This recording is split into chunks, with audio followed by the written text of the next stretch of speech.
right, and welcome back to another great episode of hashtag Screw the W2.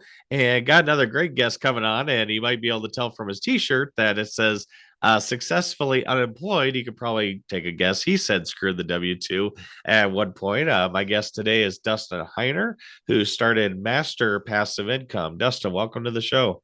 John, thank you so much for having me, man. Yeah, I really appreciate it. I love the the title of the show. I mean, definitely something that I wanted to do was be able to quit my job, and I call it becoming successfully unemployed. But yeah, Yep. so I'm a real estate investor. I buy and hold rental properties, long term, short term. But I mean, real estate's great, but it is what it affords me to do in my life. Basically, not work a job, being able to go to the gym in the morning, come home and kiss my wife and have breakfast, and then come on podcasts and talk to great people like you. So I really appreciate you having me on. Yeah, you bet. It's great to have you on, and obviously you have a interesting story, so to speak. And I thought it'd be beneficial to share to my with my listeners and watchers. But maybe you could just kind of rewind before the successfully unemployed, screw the W-2. Can you take us back to your old W-2 job? I mean, what was it? What was an average day like? So on and so forth. Yeah, totally. So, well, I'll quickly jump to the end, but I'll get right back to the beginning. So when I was Okay. 37 years old, I was able and blessed to be able to quit my job. And I like to call it a job. It's an acronym for just over broke, Yep. because you're you're living just over broke all the time. So yeah, Yep. I was walking or working a regular 9 to 5 sit down desk job. It was the most stable, secure job I could ever find. I was living in California. So I said, okay, California's not going away. And what about the government? Okay, the government's never going to go away. And what about technology? So I worked for California government in California, and I did technology for the government there. So I found the most stable job I could ever find, because that's what I was told by my parents. We're all told, hey, get a good career and Yep. work in there and then retire when you're older. So I was a regular 9 to 5 sit down desk job. So, all right, sounds good. And then, so you mentioned technology. I'm guessing, IT support or technician of some sort, or More program management. I'm more of program a management. manager, like Okay, helping people connect and connecting the end person, which is like the user, with the technology guys. So yeah, but I don't like doing it. I'm just decent at it, and so it was gotcha. just a means to an end to buy more rental properties. Save money to be able to buy more real estate. Sure. So, okay. Now, kind of going back there, and I mean, I myself probably had several moments or stair step moments, but what was kind of the light bulb moment, or what was the moment of I got to get out of here, or I got to find something different, or hey, there's this thing called real estate. Maybe I should buy a rental property. Totally, yeah, and yeah. So if you remember, I quit my job when I was 37 years old, but I didn't start there. I started like everybody. So I'm following the path that we're all taught. We're all taught you go to school, you get Yep. good grades. And then you get those good grades, you go to college, you get in thousands and thousands of dollars into debt, and you get good grades again, and you take that piece of paper that they give you. It's called a degree. And you Yep. go to job or company after company, you try to find a career. And then you work 40 plus years of your life and eventually retire when you're 65, 70 years old and live on what you managed happened to actually save your entire life. And so I'm walking that exact line. But at the same time, I've always been entrepreneurial, starting businesses and that type of thing, because my dad was a contractor, has his own company. And so I thought it'd be great to have my own company, but it's still walking that, 9 to 5 thing. And so when I was young, when I was 13 years old, I had a newspaper route. This is where you ride a Okay. Yep. bike with bags of newspapers, 5 a.m., throwing them and banging them on garage doors, waking people up. So I did that when I was 13. I even had a graphic website design company. I had Wow. a skateboard manufacturing business. I even had a convenience store and a pizzeria. I started all these from scratch, but still working that dead end 9 to 5 job. Sure. Well, I got to tell you that I bought my first rental property. And in buying that first rental property, I was making, I think my first check was like $317. Like, it was awesome. I was like, oh my goodness, $317. It was like 2006, 2007 when I Sure. first started investing. And so I was like, I need to be an investor. Like, this is what I need. Like, buy more of these. But John, you know how it happens. Life got in the way. My wife and I started having kid after kid eventually. And here's the story. I got to tell you a story of what catapulted me, shoved me into becoming a real estate investor. So started having kid after kid. And then my wife had our fourth child and I went on paternity leave. That's where the dad stays home with the mom, changes poopy Yep. diapers and bonds with the baby and all that good stuff. And so I'm off work for a couple weeks. And then that week I get back to work on a Friday at 3:30 in the afternoon. I get a call from my boss's secretary, like the top dog. Oh And she boy. says, Dustin, would you please come to the office? And I said, sure. And then I hung up the phone and I paused for a second. And I thought, why would they be calling me in the office? Like, this isn't normal. And I've seen plenty of movies. Friday at Yeah. 3:30 is not a good sign. And then I started remembering back a couple months before went on paternity leave. There were some rumors or some rumbling going on that there could potentially be layoffs in the county. And I immediately shook that off. I said, I've been working here for 12, 15 years, or however, it might be 13 years, 12 or 13 years, doing a great job. My bosses think I do a great job. I get raises all the time. So I shook it off and I got up and I walked down the hallway to my boss's office. Now, John, this hallway isn't very long. In fact, it's kind of short, but every single step that I took, it felt like the hallway got longer and longer and longer. And it felt like my feet became lead bricks. And every step was harder and harder because it started weighing on me. I could potentially lose my job right now. Yeah. Now, I get through the hallway, I turn the corner, and I see my boss's door. His door's closed, and I see a secretary there. She's super sweet, nice old lady. And she's looking at me, grinning, kind of sheepishly grinning at me and kind of consoling me with her eyes because she knows everything about what's going on. I know nothing about what's going on. And she says, Dustin, would you please have a seat? So I go and I take my seat. And as I'm sitting there, I start thinking about my life. If I get laid off right now on the most secure job I could ever find, was my life a waste? Did I just waste my life all this time, this plan that other people told me to do? And then I thought, oh my goodness, we just had our fourth child. I have 4 kids. If I can't feed them, if I lose my job, I can't feed them. Does that make me a failure as a father? Does that make me a failure as a husband, as a man trying to provide for his family? Well, as I'm sitting there, my hands get all clammy, my forehead gets all sweaty because the weight of everything is crushing down on me. Well, the door to my boss's office opens up, and out walks a lady, a coworker of mine, with a piece of paper in her hands. She's noticeably distraught, noticeably upset. She's not necessarily crying, but you could tell her world has been devastated. She walks by me, and my boss says, Dustin, would you please come in the office? I go into his office and I get laid off. And this is the government, California government. Nobody gets fired or laid off from the government, but I did. And so if it happened to me, it can happen to anybody. Now, this is the reason why I tell a story. I walk back to my desk and I sit down there just after getting laid off. I sit down and I realized 2 things. The first thing, I need to get another job. I need to be able to provide for my family. So I was really blessed, praise the Lord, to find another job in the same county. A different department, wasn't having the same issues financially. So check, I got that, was able to provide for my family. The second thing that I realized sitting there in that desk was I need to make sure that nobody can ever do this to me again. I make sure that this never, ever happens to me again. And I realized that I had my life put in somebody else's hands, anybody else's hands. And then right then and there, I realized whenever anybody would ask me the question, Dustin, what do you do? You know, we all get that question. What do you do? I would say, oh, I work for the county. I do IT work for the county. I'm basically projecting my value in myself as coming from my job. No, my value doesn't come from my job. My value comes from my God, from myself, and from my family. So right then and there, I told myself, I will always tell myself and everybody else that I am an investor. Remember, I wanted to be an investor, but life got in the way. So I said, now I'm an investor. It may so happen that 100% of my money comes from my job. That's now my part-time job. I'm a full-time investor. Fast forward the story, I started buying property after property after property, each one making me a minimum of $250 or more in passive income. And eventually I had 30 plus properties. And I realized, my goodness, why am I working here? Even though I'm making $75,000 a year at this job, I'm losing money. So fast forward, the end of the story is I went to my new boss, great boss and all. I said, hey boss, I'm laying you off. Like, here's your 2 weeks notice. And he, jokingly, and he says, Dustin, what are you going to do? I said, I don't have to do anything. I own real estate. It literally makes money for me without work. And now I don't need a job. So the last part of the story is, if you remember that short hallway that got longer and longer and longer, where my feet felt like lead bricks. Well, I walked away from my job for the very last time, a 1.5 mile walk, because I worked in downtown. I didn't want to pay for parking. And so I've taken this walk 1,000 times. I felt like I was walking on clouds because I knew I would never, ever need a job again, because now I'm now getting paid for the value that I bring. And everybody listening to this, you have to hear this. Your boss is not paying you what you're worth. If your boss paid you what you're worth, he would go out of business. Here's how you're going to know this. Your boss is paying you just enough to keep you working without quitting, but not so much money that takes money out of their pocket. And if you got paid what you're worth, they would lose all that money. So rather, instead, putting yourself in something that's risky, like working for somebody else who could literally rip that away, put it in yourself, where it may be real estate investing, maybe starting a business, starting a podcast, doing anything that is putting your life in your own hands.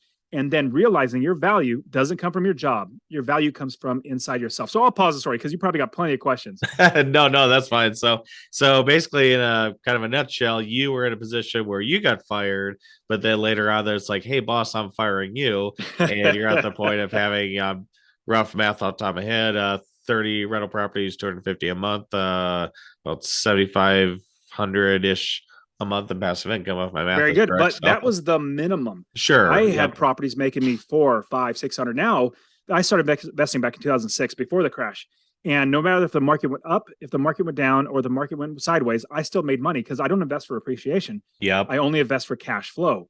That cash flow was a minimum of 250. But now, like how many years later, from 2006 to now, I like a lot of my properties have doubled in the amount Yep. of cash flow and not tripled because rents just go up. So yes, praise the Lord. Because of that, I had plenty of money coming in. Yep. Yeah, very good. So then from when the time you were first laid off and you said, I don't want to be in a position ever like this again, to the time that you laid your boss off, how long or how much time had passed between that job and the other job? It was about 6 years. Okay, 6 years. Okay. So all right. So and then so it took that about 6 years. Do you remember offhand like what was your freedom day that you told your boss I'm Uh, done? oh, totally, totally. I think it was December. I think it was December 16th, 2016 is Okay. when I So did. And I gave him a layoff and worked another couple weeks. Then in 2017, here's the great thing. So I create a real estate investing business, and this business runs automatically because it's a business. I get the right people in place, right systems and processes and procedures in place so that it runs itself. So in 2017, because I already had a business, it's already been working for 6, 7, 8 years now yeah. because I had that business. Now I went to Japan in 2017 for 6 weeks, a 6 week trip, drove 2,500 miles, or sorry, that's a little much, 2,000 miles around the island of Japan, and left hand side of the road, mind you, which was a lot of fun Oh with my yeah. wife and my 4 kids and my dad. 2018, because I didn't, I travel as much as I want. I went to Europe. I went through 11 different countries on a 6 week trip with my family as well. And then in Wow. 2019, I went through the East Coast, went from Florida, drove all the way up to New York City and Washington, D.C.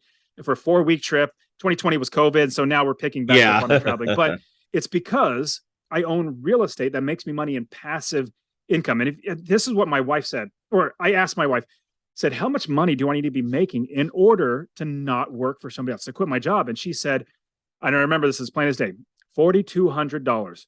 $4,200 is what we need to bring in to cover our expenses, mortgage and food and all Yep. that good stuff. And so I thought, okay, if I buy one rental property that makes me $250 a month, that's $3,000 a year. That's really good. That's a lot of money. If I Yep. bought 10 properties, that would be $2,500 a month. That's $30,000 a year in passive income. If I bought 20 properties, that's $5,000 a month, $60,000 a year without working. And you just keep scaling it from there.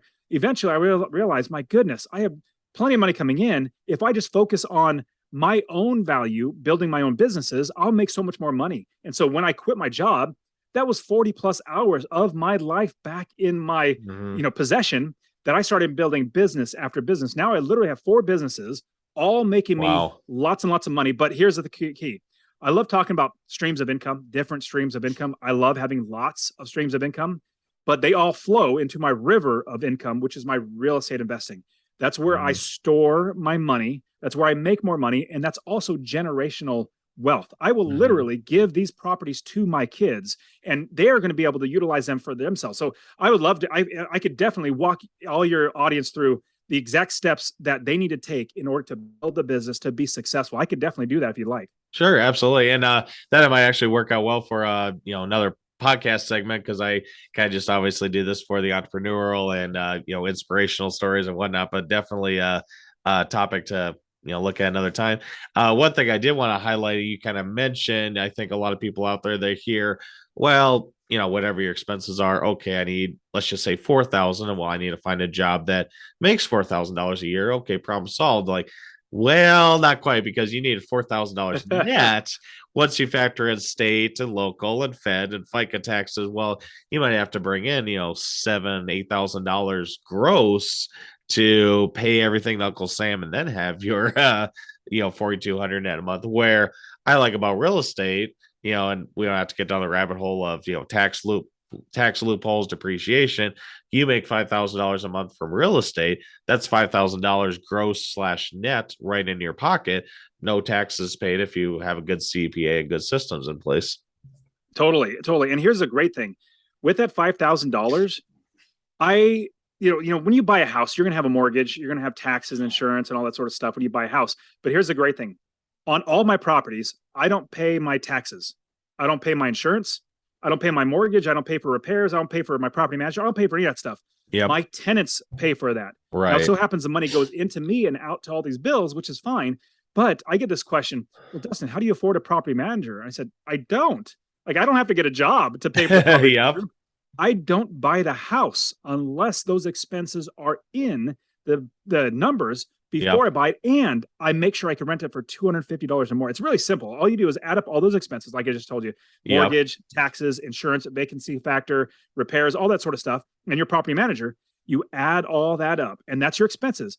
If you can rent it for $250 or more in passive income from the rents, that difference there is what you're going to be able to feed your family and live on. If you could do that, more than likely it's going to be a good property. And so I account for every expense. That's how I make it automatic, because Yep. everybody else does all the work and the tenants pay for all of that, all those expenses. Yeah, no, very good. I like how you mentioned there too with vacancy and maintenance, because I won't name names, but there's a lot of gurus out there like, oh well, here's the mortgage payment, in taxes, insurance, and you're good to go. And I've even seen some like, well, we have an interest only mortgage here, and I'm going to make all this more money. I'm like, fast No, forward you're not. 5-10 years, rates are going up. It seems like a repeat of 2007 all over again, but I could It be wrong. does. Well, I'll say this, John. I heard a lot of people asking me the question, because I have my own podcast and like I coach people and stuff how to invest in real estate. I get the question, Dustin, like, what's interest rates are going up? Is this a bad time? I'm like, honestly, I'm an investor. With interest rates going up, I've been waiting for interest rates to go up. I'm excited that Yep. interest rates are going up, because what happens, prices come down, people get out of the market because they Yep. can't buy anymore because interest rates are up. I don't care about the interest rate because I'm not paying interest. My Right. tenants are paying that interest. And as long as I can buy it for a good price, so prices are going to come down because interest rates are up, because people only have, let's say, $1,800 a month to pay for either rent or a mortgage. Well, Mhm. if inflation goes up, that means that 1,800 doesn't go up. In fact, it might come down because everything else Yep. is so expensive. But if interest goes up, then $1,800 doesn't go to $400,000 house. Right. It only goes maybe a 300 or a $250,000 house. It just goes lower and lower. So for me as an investor, I am so excited about this next, like, it's 2022 getting into 2023 right now. I am so excited for this next 5 years. I'm going to be buying so many properties, because you remember I invested back in 2006 Right. and before the crash. But here's the great thing: when I saw everybody else go bankrupt because they were over leveraging themselves, getting more loans than they should, they were Yep. hoping for appreciation, which I don't invest for appreciation. In fact, like I Yep. said, I'll give these properties to my kids. You can see them in the background here.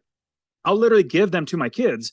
But what I invested for was $250 or more in passive income. So whether the market went up, down, or sideways, I made money. Even though the value came down, that's fine. I'm still holding on. Now, Yep. literally, my values are like 3 times what I bought them in 2006 to 2010 and all that sort of stuff. And so right now is going to be the absolute best time ever, and even better than 2006, in my opinion, 2008. It's going to be better than that, because I think there's so much more turbulence than back then. Last time it was just a mortgage crisis. Yep. Now you have the mortgages, you also have inflation, which is bad. You also have the gas prices. You also have Putin in the war. Like, there's so many things bad. It's going to be great for us. So Yep. if there, I can't remember who said it. It might have been Warren Buffett or somebody who said, when there's blood in the streets, that's when you need to be buying. Yep. And so another thing is, when people are selling, you need to be buying. When people are buying, you need to be selling. You don't Yep. run with all the sheep. You want to be the shark that actually does the right thing at the right time. Yep. Yeah, I think it was Rothschild that actually said that. I'm kind of drawing a blank as well, but yeah, when there's blood in the streets, that's the time to buy, even if it's your own blood. I'll have to look up that quote later on. So, but Dustin, obviously you've grown and built successful businesses since then, and you're successfully unemployed. But taking a step back, for anyone out there, is there anything you do miss or miss from your old W-2 job, or maybe regret leaving when you did, or anything like that? Well, I was just about to say absolutely not, but there's only one little tiny thing Okay. that having a W 2 job actually does help. it's getting loans. Yep. So if you have that piece of paper, it's the W-2 or 1099, or not 1099, but the W-2, like the Yep. piece of paper you get every single year from your job. When you're going to get a mortgage for another property, like I got mortgages like candy because it was Yep. so easy because I had a W-2 that proved I had money coming in because all banks want to know, will you pay off this mortgage? Well, here's proof. I have a job that I done. There you go. Here's money. Now that I've been an investor for 5 years, not working for somebody else, it's a lot more work. And Yep. again, all it is the bank wanting to prove to them that I'll pay back the loan. Yep. As long as I can prove it with my tax returns, the profit and loss statement of all my businesses, all that sort of stuff, they're going to be like, yeah, you qualify. It just takes a lot more work. But other than that, no. I do so much more for myself and my family, working for myself. But here's a big thing. I do so much more for other people working on my own, from my podcast to my coaching to my YouTube channel. I even created a conference called the Real Estate Wealth Builders Conference, where all it is, it's not a sales pitch. Most conferences, if you've ever been, I went to them. They say, run to the back. It's a hype. Run to the back. It's normally $1 million for my program, but it's only $2,000 right now or whatever. Yep. Get off your credit cards. Exactly. You know what I'm talking about. And so my conference, I said, I want community. I want to help people. And so now we created a conference called the Real Estate Wealth Builders Conference, where we all just get everything from syndication, Airbnb, storage units, like everything in real estate investing. And we're all there to help each other out. So now, because I don't work for somebody else, I have 40 plus hours of my life to figure out how I can help more people. And so my goal, when I was 27 years old, I read Rich Dad Poor Dad. And he said his goal was to quit his job in 10 years. I said, that's a good goal. Let me try that. So I said, at 37 years old, that's a deadline. It's not like a goal.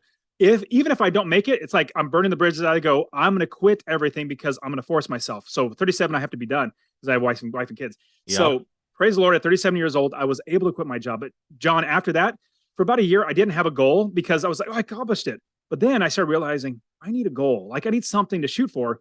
With that, I created a new goal. It was to make $1 million a year in my businesses. And I kid you not, within 6 months, I was so bored and tired. And it was a deterrent. I was like, I don't even like this goal. Now, having $1 million a year would be nice, but I have enough money. I have plenty of things. Like I don't need things more. What's more fulfilling is serving people. So here's my new goal. I created this, I don't know, about 6 months ago. My new goal is to help 1 million people achieve financial freedom by investing in real estate, by starting businesses, by any way possible. Because honestly, the more people that I've helped, I've got probably thousands of students now that I've helped invest in real estate. I get so much more satisfaction when they're looking at me and say, Dustin, thank you so much that my life trajectory has changed and my children's life and trajectory has changed. And I said, praise the Lord. Like, just consider me your next door neighbor. I figured out something and I'm just trying to share it with you. So that's absolutely, now, working that job, I didn't have time to do that. Now, because I have that much more time, now I can serve more people because my life gets better. Other people's lives get better when I serve more people. Yeah.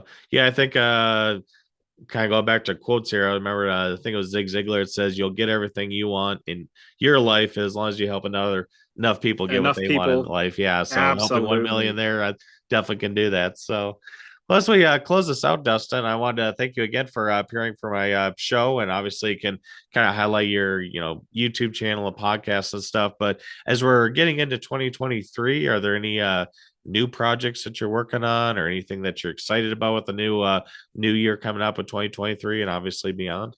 Oh, totally. Yes, I absolutely love I'm a forward thinker and I try to how can I progress? How can I get better? So I'm looking forward to 2023, the next year, for the Real Estate Wealth Builders Conference. If you want to learn about RewBCon, the Real Estate Wealth Builders Conference, REWBCON.com. And it's all about community, all about helping people. So I'm super pumped to do that. But also for your audience, I would love to just give them a real estate investing course, literally for free. Would you mind if I share that with them? Yeah, go right ahead. Awesome. So if you text the word rental, RENTAL,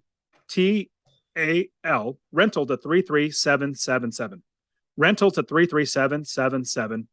I will literally give you my entire investing course, show you how to find an area of the country to invest, how to build the business first, because you need to do that, how to scale the business to quit your job. I'll literally give it to you. Or you can go to masterpassiveincome.com/free course. All one word, /free course. I'll literally give it to you. Plus, I have my podcast, the Master Passive Income Podcast. In fact, I'm really excited about for this next year. I just hit about 3 weeks ago. I hit my million downloads. Like I got Hey, a million congrats. downloads. Oh, thanks, man. That was like when I first started, I didn't think I'd get like 10. Now I Yep. got a million. Like this is awesome. That's that many more people that I can serve. And then the YouTube channel where it's literally just me giving out this content. I just want Sure. people to change their life. So also one last thing, Instagram. If anybody's on Instagram, I'm on there probably more than I should. I probably should be focusing more on business, but the Dustin Heiner.